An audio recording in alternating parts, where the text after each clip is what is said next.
Hello' বন্ধুবৰ্গসকল জ্যেষ্ঠসকলক নমস্কাৰ জনাই আজি ভিডিঅ'টো আৰম্ভ কৰিছোঁ আৰু সকলোকে স্বাগতম জনাইছোঁ মোৰ ইউটিউব চেনেলটোলৈ। এই কাম কৰি থকা হঠাতে মোৰ এই ৰুমৰ কাষতে থকা মানে আমজোপাত এহাল কপৌ চৰাই বাঁহ দেখিলোঁ আৰু এই কপৌ চৰাইজনী যে কি ধুনীয়াকৈ বহি আছে, জনী নে জন নাজানো বাৰু, যিহেতু কিন্তু সম্ভৱ ডাউট কৰিছোঁ আৰু চাগে উমনি লৈ আছে সম্ভৱ। তো এয়া মতাটো সম্ভৱ চৰিবলৈ গৈছে আৰু এয়া দিছে। মই ঠিক তাইক আমনি বা তাই ভয় খাব বুলি ওচৰত যোৱা নাই, মোৰ ৰুমৰ পৰাই ভিডিঅ'টো কৰিছোঁ।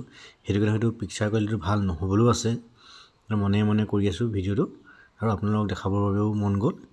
চাওকচোন কিমান নিজানকৈ আছে, একদম কোনো গমেই নাপায়, একদম নিজানত তাই বহি আছে মনে মনে। দেখিছে, তাই ধৰিবই নোৱাৰি মানে তাত যে কপৌ চৰাই এজনী বহি আছে, মানে মোৰ পটককৈ চকুটো গুচি গ'ল তালৈ।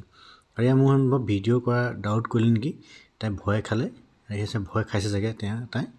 তো এয়া গুচি যোৱাৰ পিছত মই অলপমান ভিডিঅ'টো ওচৰৰ পৰা কৰি দেখালোঁ আপোনালোকক। এটাই কণী পাৰিছে, কেইটা পাৰে সেইটো মই নাজানো, কিন্তু এটাই পৰা দেখিছোঁ এতিয়ালৈকে বৰ্তমানলৈকে। তো আজিলৈ ধন্যবাদ। আৰু মোৰ ইউটিউব চেনেলটো নতুন যিহেতু লাইক শ্বেয়াৰ ছাবস্ক্ৰাইব কৰি দিবলৈ নাপাহৰিবচোন আপোনালোকে। ধন্যবাদ।